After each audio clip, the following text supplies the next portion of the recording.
Hi folks, and welcome to the Gotham City Knights video series. This video will be a Batman Miniatures Game 3rd Edition Battle Report done in conjunction with the Arkham Rejects Discord community. This is our first video, but not our first game, and unfortunately due to COVID-19, and this has been played on Tabletop Simulator in one of the mods created by the community. So, without further ado, let's look at the two teams facing off. First up, we've got the Soldiers of Fortune, led by myself, Kaiwas. Soldiers of Fortune are the amalgamation of the Bane crew and the Militia crew from 2nd edition.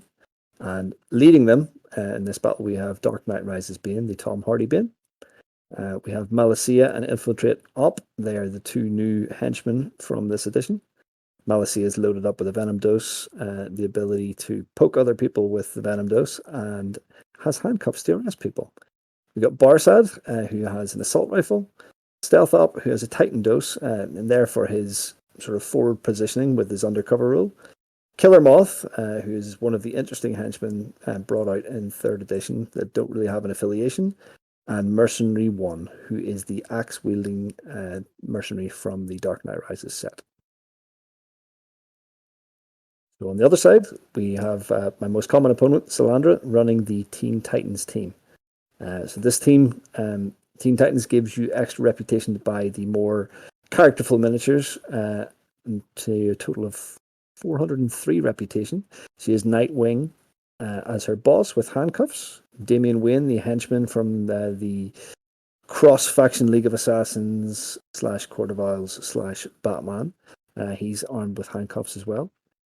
Jason Todd, Robin, with an extra magazine or an extra batlings. Wonder Girl, the big hitter in this list, with the Moment of Glory that allows her to activate twice in a turn. And Batgirl, the Defense 5 Batgirl. Teams in Batman 3rd Edition, there are usually some extra rules with the Teen Titans. As I said, they get the extra reputation to get extra miniatures in the crew. They also are allowed to take different objectives from different factions based on the affiliations of the members of the crew. In this case, Damian Wayne allows Salandra access to 6 objectives from the League of Assassins deck, which makes the deck a very high-scoring deck. And the other point to note about Teen Titans is normally they would have inexperience points dependent on how the crew is built. But because this crew has enough sidekicks and bosses, they do not suffer the penalty in this case. Over we go into the map.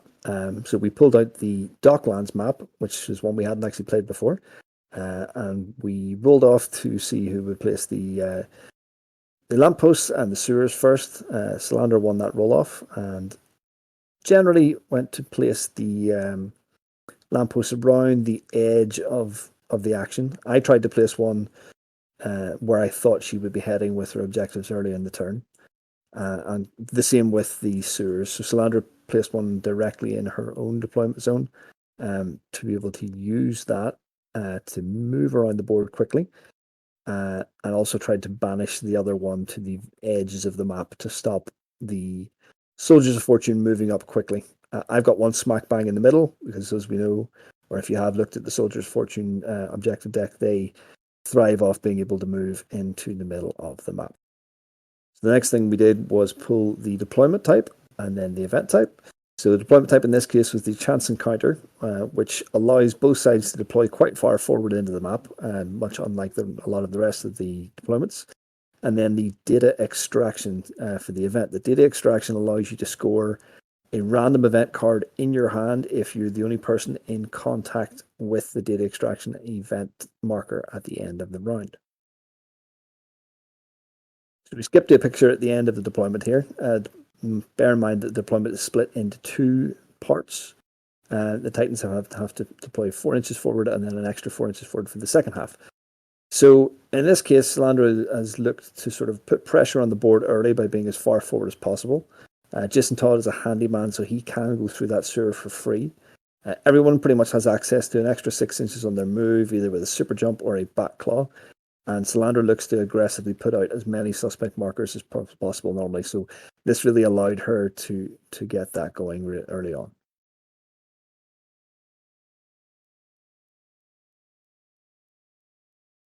Over we go to the Soldiers of Fortune side now.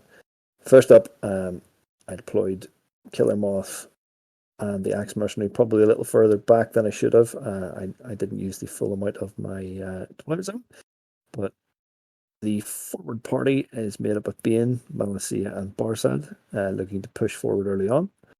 Then we have one undercover miniature and one hidden miniature. So Stealth Up was undercover. He was a little bit further forward.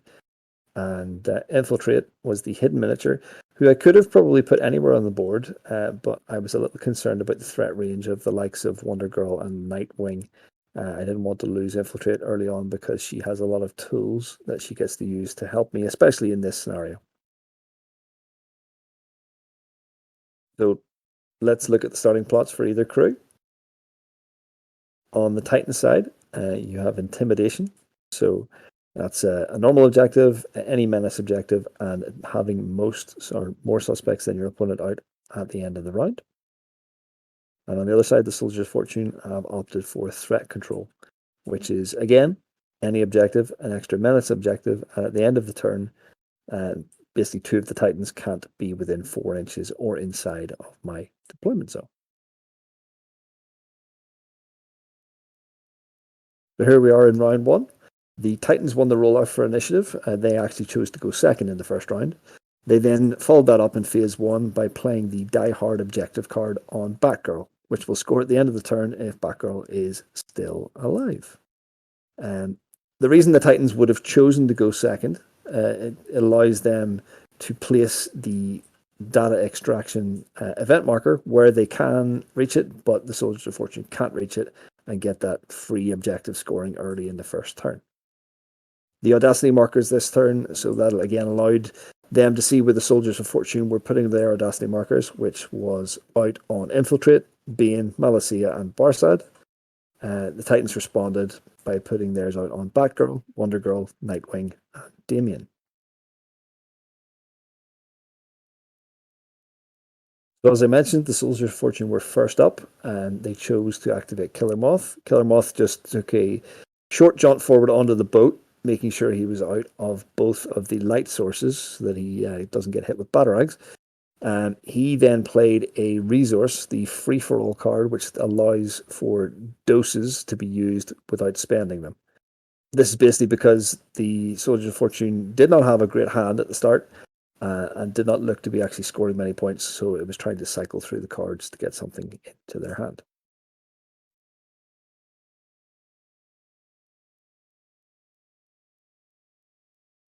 Next up was Batgirl for the Titans. So she popped her Batclaw, flew over to the middle of the board, right beside the data extraction event marker, and also popped out a suspect marker, which was a Snitch.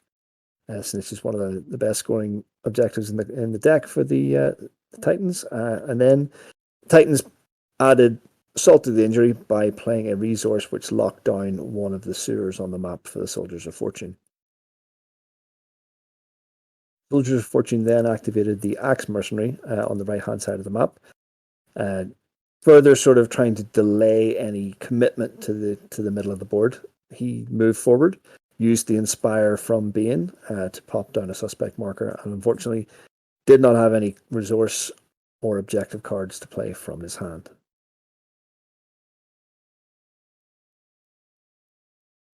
So next up for the Teen Titans, Damian activated. So he was within the Inspire range of Nightwing.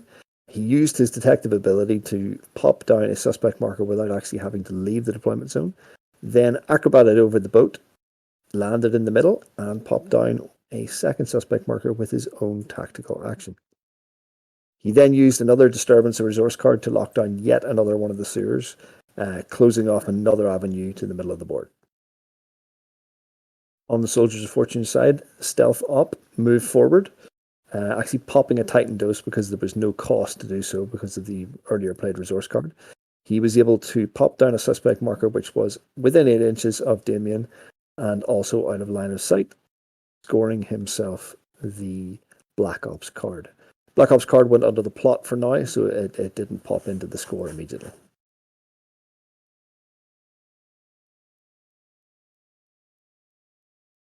So Wonder Girl activated next with Audacity. She used a super jump to get out of the deployment zone and then the free manipulate from the Inspire from Nightwing to pop down a suspect marker just there. Then the rest of her movement was used to get to the middle of the board, popping down another suspect marker. She could have chose to engage Stealth Up, but Stealth Up is defense 5 after taking that Titan dose. And obviously, the Soldiers of Fortune were going to bring a lot more guns to the party in a minute. Soldiers of Fortune next moved with Malicia. Malicia spent the resource Search and Destroy, which, because she also popped her free Venom dose for the turn, gave her an extra 4 inches of movement. She moved to the middle of the board, hoping to get some resource or objective cards out, which would actually benefit from that, but unfortunately did not find anything. Activating next on the Titan side was Jason Todd. He was placed beside the sewer with the potential of teleporting across the other side of the board, but unfortunately, as Salander had locked those out to stop the Soldiers of Fortune progress, Jason couldn't use them either.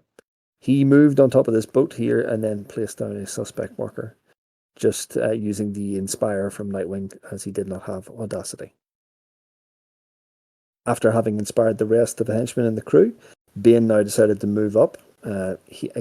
He had a free Venom dose that he could use based on the resource card that was played earlier. He also then used the Hardpoint resource to remove the suspect that had been earlier played by the Axe mercenary to pick up a Venom dose for later. He moved forward, placed a suspect with his Manipulate tactical action, and then used the special to play Kill Them on Stealth Up, setting him up for a big attack next turn. The Titans then rounded out their 5th activation, choosing not to use any passes this turn, or rather to try and win the first go next turn, with Nightwing. Nightwing, at the start of his activation, played the League of Assassins objective card Multiple Threats. There's already 6 objectives out on the board, so we didn't bother putting any counters on top of them because we didn't think that the Soldiers of Fortune could remove any. Then he moved in the middle of the board with his Batclaw and placed out his own suspect counter.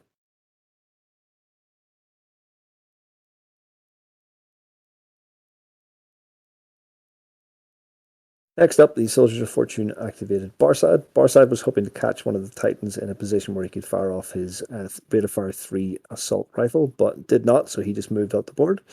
Then the turn was rounded out by Infiltrate's activation. She moved forward, hacked the 2 lampposts away from Bane, because Bane needs to be in the darkness, popped down a suspect, and then rounded off her activation with a volley of fire from her carbine into Jason Todd, which actually put 4 blood damage on the Jason Todd, leaving him only on 2 health.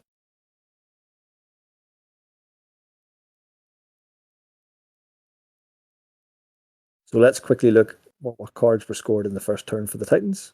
So the Die Hard that was played on Batgirl, she is still alive, so that scores. Salander was then able to play Eradicate the Order from her hand in Phase 4, which was scored for having the most suspect markers out on the board. The Snitch was still in play, and none of the Soldiers of Fortune were anywhere near it, unfortunately, so it scored as well.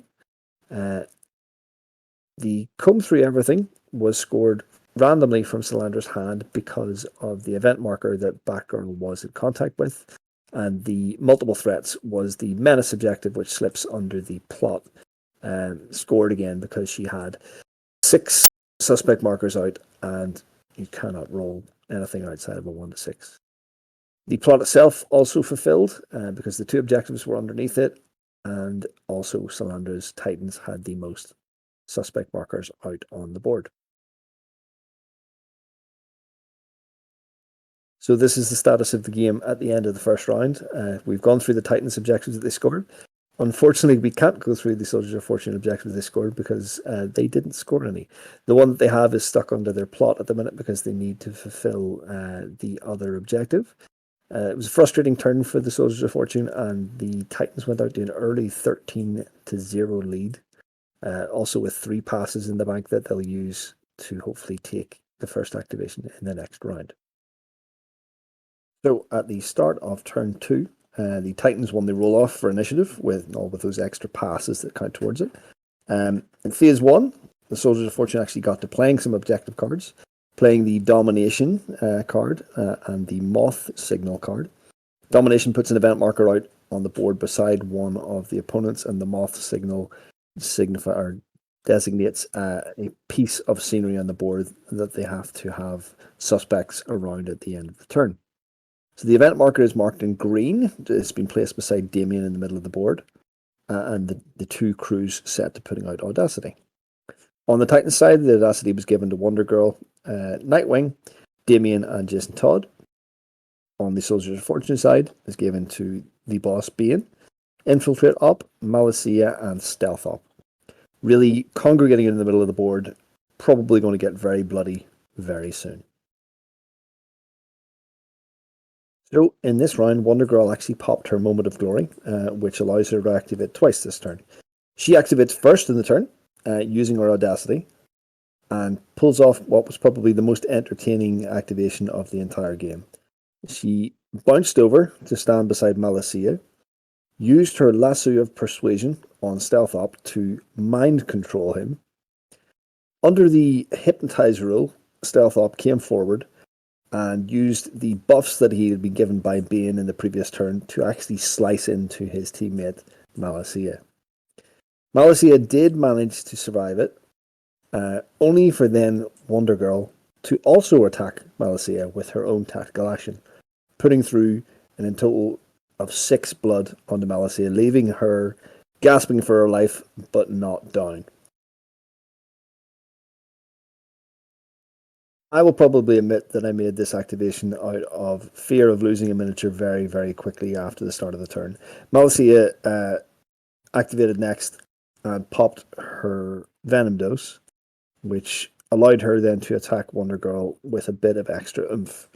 Unfortunately, even though she got a number of hits through, Wonder Girl blocked most of them except for the Strength dice, popping 2 stun onto Wonder Girl. Then Malicia ran over to the event counter, which was beside Damien, and manipulated it towards the rest of her crew. So, continuing the violence in the middle of the board, Damien activates and pops over to where Stealth Op used to be. I say used to be because Damien basically put him to the sword. Now, this Damien, because he's in a Batman affiliation kind of crew, he only does stun damage, but those katanas do a lot of stun damage. And as he has the handcuffs, he was able to knock out and arrest Stealth Op before Stealth Op could actually activate. He then scored Get Them Off the Streets for 3 points, which is scored whenever you arrest an opponent, and played a resource card to block one of the sewers on the board again.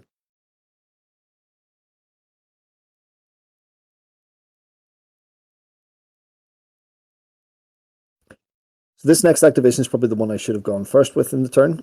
This was Barsad. Barsad had a shot lined up from last turn on Jason Todd, who'd taken a battering from Infiltrate Op. He shot his assault rifle and took Jason out without any issue, who then had to be removed again before he activated.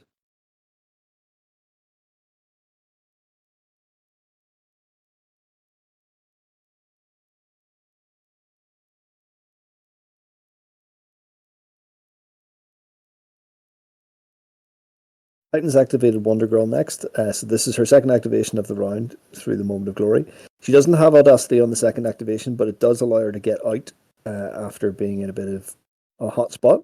She moved south onto the boat, got base to base with Killer Moth, and placed a suspect through the extra Inspire she would have gained from starting within 8 inches of Nightwing. So, having watched most of his crew get pushed around this turn already, Bane activates next, pops a Venom Dose, and charges straight into the melee. He picks the tiniest guy on the board, though, and absolutely smashes Damien into the dust, knocking him out and scoring the Search and Destroy card in the meantime.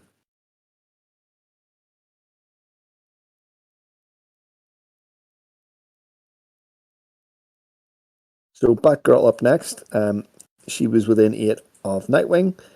So even though she didn't have Audacity, she was able to remove the suspect marker she was beside, replace it with the free place suspect marker action on the plot card that they had achieved last turn, and they replaced it with good old Snitch.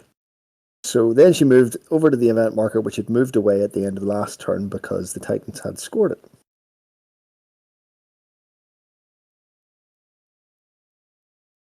Very straightforward activation for the Soldiers of Fortune. The axe wielding mercenary just moves forward, again, trying to establish that sort of foothold in the middle of the board.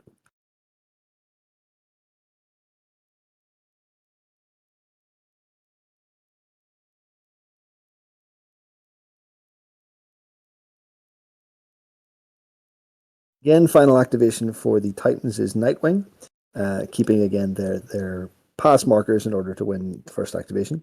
At the start of his activation, he pops out multiple threats once again. This time we put number counters on all of them. Nightwing then moved over to Malicia, who was limping about. He then proceeded to attack her, absolutely knock the tribe out of her, and arrest her, ending the Titan's turn.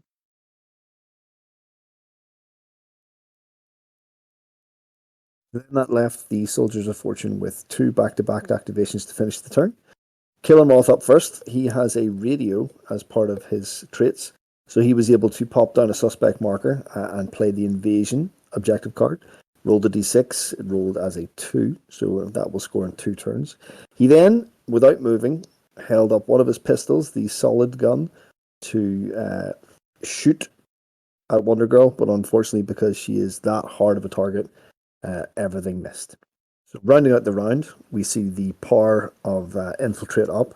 So Infiltrate moved again towards the center of the board, used her hacking special ability to move both of the event markers. The Domination one to make sure that the Soldier's Fortune will score it, and the Data Extraction one to ensure that the Soldier's Fortune also score that. She then took a pot shot at Damien and also put 4 blood into the Boy Wonder. She also played out one suspect marker and put another invasion into play, which would score in 4 turns.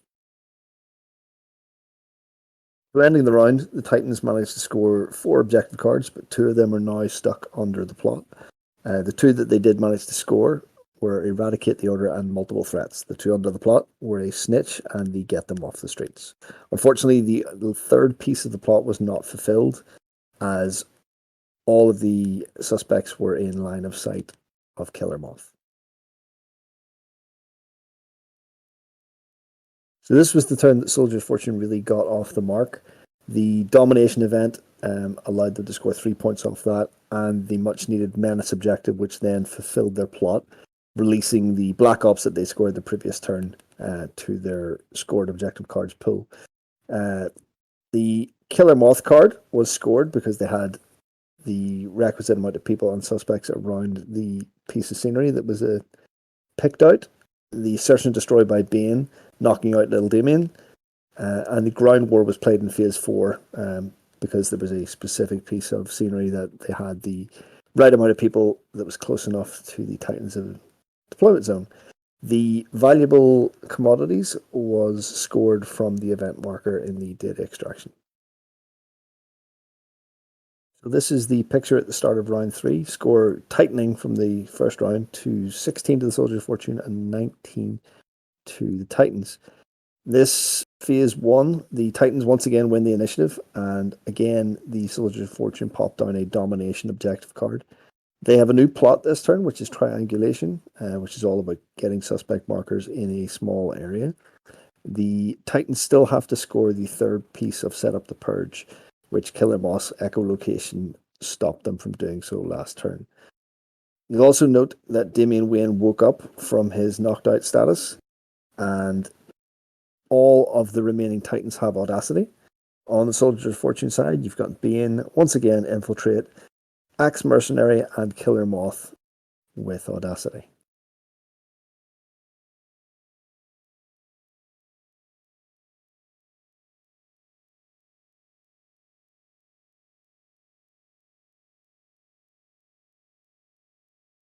Looking to preserve and use all of our activations. Salandra activates Robin first in the third round. So Damien Wayne, as an acrobat, doesn't take a penalty to stand up from his knockdown status.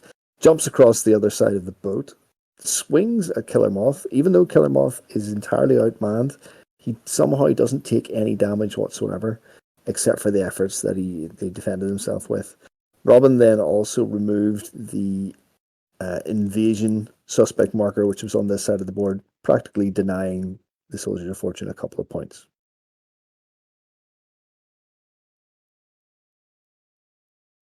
Next up was Killer Moth. Just a note on the previous activation, during Damien's activation, the Soldiers of Fortune actually were able to play free for all, so that's in play now.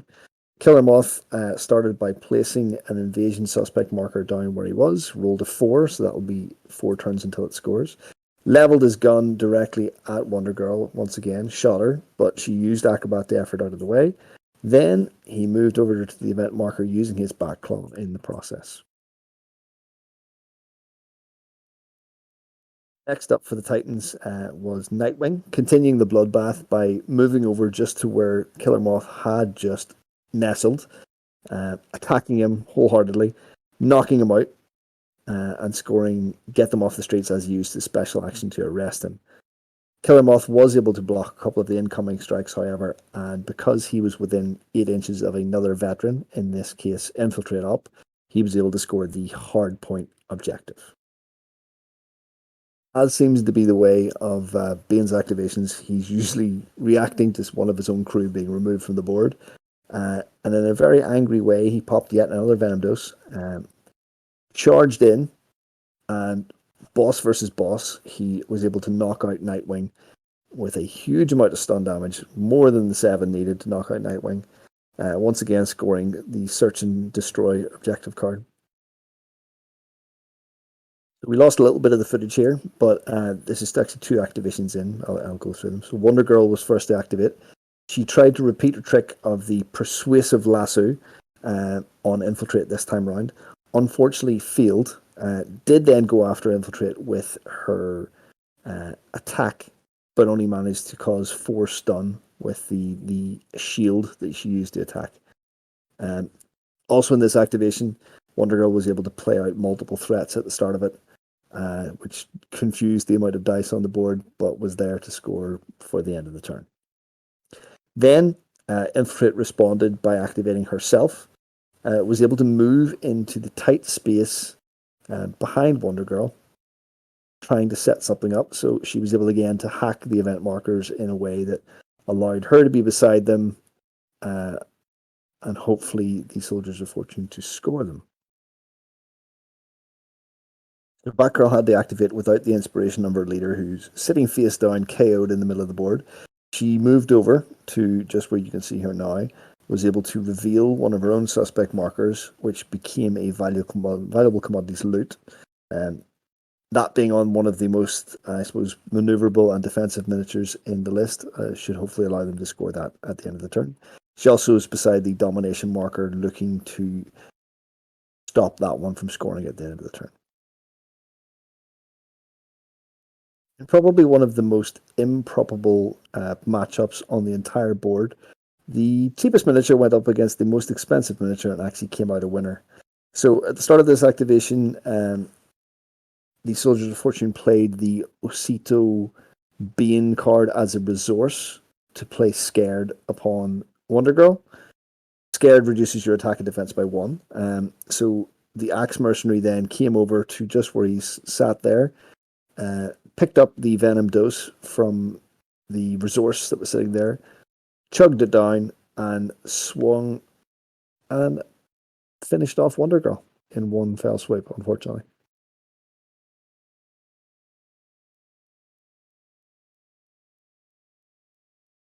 Arsad finished out the turn for the Soldiers of Fortune. He didn't have Audacity or Inspiration, so all he did was level his assault rifle and tried to shoot Batgirl. This unfortunately didn't bring up any hits, and the turn ended as was.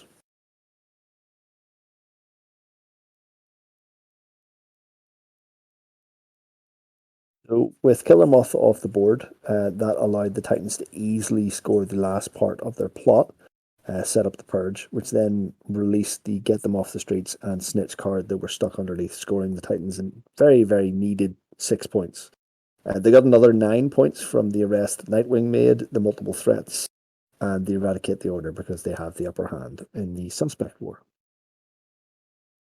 This was a bumper round for the Soldiers of Fortune, and they once again scored their triangulation plot, which was scored with a number of the objectives, but also they were able to place the expansive template on the board and have at least three suspect markers underneath it.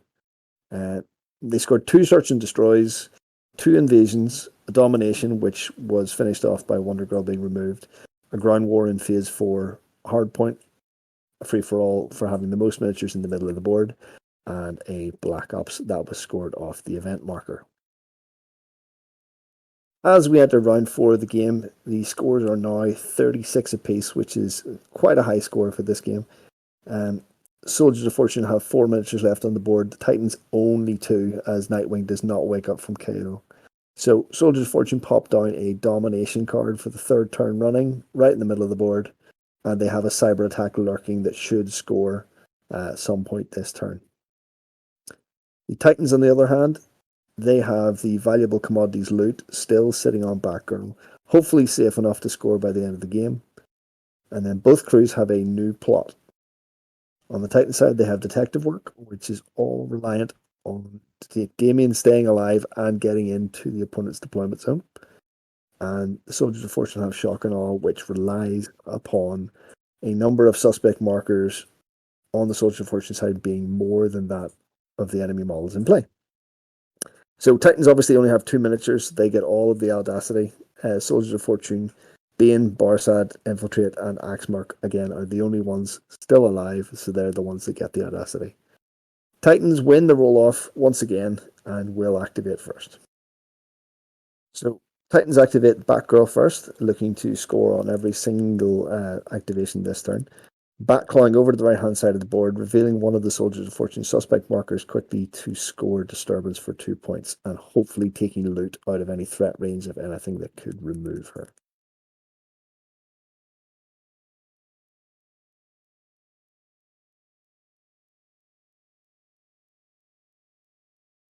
At this point of the game, with so few activations left and so few cards not scored, I was pretty aware that Salandra had a snitch left in her hand. So at this point, we both thought that she had all of her suspects out on the board, meaning that she would have to remove one before playing one to score a snitch. So I moved Infiltrate over to hack away her own suspect marker so that she couldn't detective reveal it, and then pop back into my deployment zone to score the detective part of her plot. I then also tried to bait her into allowing me to score one of my own cards, which was Overdrive, by attacking her and hoping that she would effort in defense. Unfortunately, Damien did not effort in defense, and Infiltrate did not actually cause any damage. In reaction to that, I then also tried to pop out a suspect marker to score my last invasion. Unfortunately, I rolled a 6 on the marker, and that will never score before the end of the game. In reaction to this affront, the Titans then activated Robin for their last activation of the game. He took the bait, obviously very easy bait in front of him, and attacked Infiltrate, knocking her out and arresting her. Scoring, get them off the streets, but once again, the Soldiers of Fortune were able to defend enough hits within range of another veteran, so we're able to score hardpoint. Here we have the last 3 activations of the round. The event marker for domination and for the data extraction was very precariously right beside a knocked out Nightwing, who unfortunately would have counted. So Bane decided then to leather into him on the ground and was able to cause 8 blood damage because he was already KO'd. Remembering that every successful hit to a KO'd model causes an extra blood damage. So that was just enough to actually remove him as casualty and remain right beside those 2 event markers. Then we move over to the Axemark, who did activate it, but it didn't actually have anything to do. It was best for him to stay there because the Soldiers of Fortune had already committed to the free-for-all objective for the turn. And then Barsad tried to, I guess, knock out Batgirl and remove her of the loot that she had. So he ran over, punched Batgirl, and Batgirl efforted to defend herself. Barsad didn't cause any damage, but because of that, he was able to score the Overdrive objective card eventually.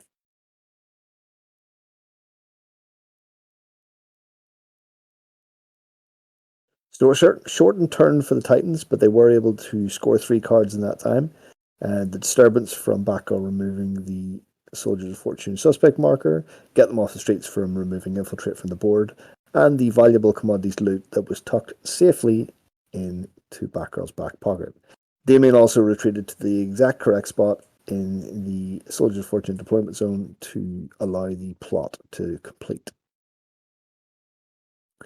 Soldiers of Fortune had a slightly more productive turn, even though one of their objectives that was achieved during the turn is stuck under the plot because they couldn't complete it. They scored overdrive right at the end of the turn, free for all for having most miniatures in the middle of the board, domination for being around the event marker, hard point for those valiant defenses by infiltrate, and the data extraction pulled the last card out of my deck, the one remaining, Osito, to score the last 3 points of the game. So as you can see here are the final scores after 4 rounds. It ended 48-44, which are absolutely massive scores in this edition of the game. The Titans, unfortunately, not being able to capitalize on the early lead that they got as soon as they started losing bodies. They didn't have enough activations to score the points to keep up with the Soldiers of Fortune.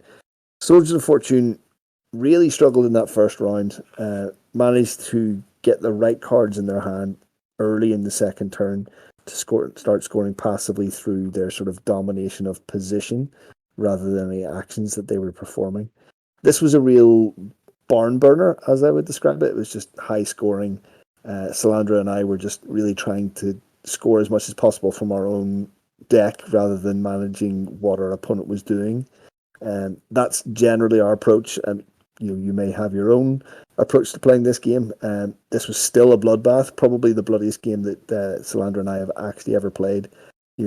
Only being 6 miniatures alive at the end of the game, whenever there were 12 to start the game. It's a bit crazy for us. Moment of the game, probably one from each side. I would say Wonder Girl involved in both of them. Wonder Girl's activation, which basically put pay to both Stealth Op and Malicia at the start of the second turn, was really interesting. I will admit I was extremely tilted by it at the time. Managed to survive through it. Didn't get anything out of Stealth or Malicia in the rest of the game, but ended up with the victory. On my side, setting up the attack with the cheapest model on the board to take out the most expensive model on the board with just the Osito resource was the most sort of cathartic revenge I could have on the evil mind-controlling Amazon from Themyscira.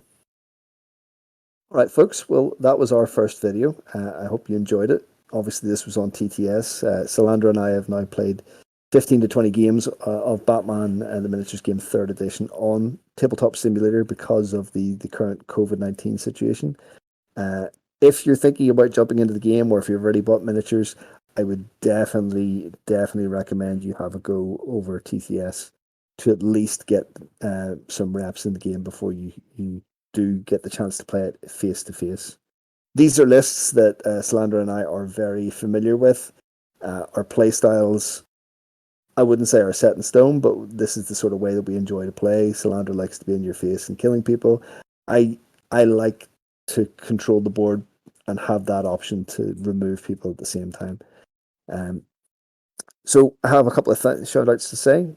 Thank you to Captain Blue, who is the moderator in the Arkham Rejects Discord community. He is kindly publishing this video on the Arkham Rejects channel, and he looks after the Discord community, which is the best place for Batman Miniatures game discussions on new releases, on painting, on TTS. There's a league that runs rules, any sort of discussion that you want to have about Batman. That's the place to hang out. We'll also leave links to both of these lists on the Batman Miniatures game crew builder, and we will also leave a link to the Tabletop Simulator mod. So hopefully there will be more of these coming. These do take a bit of time, but thank you for watching, and I hope you enjoyed it.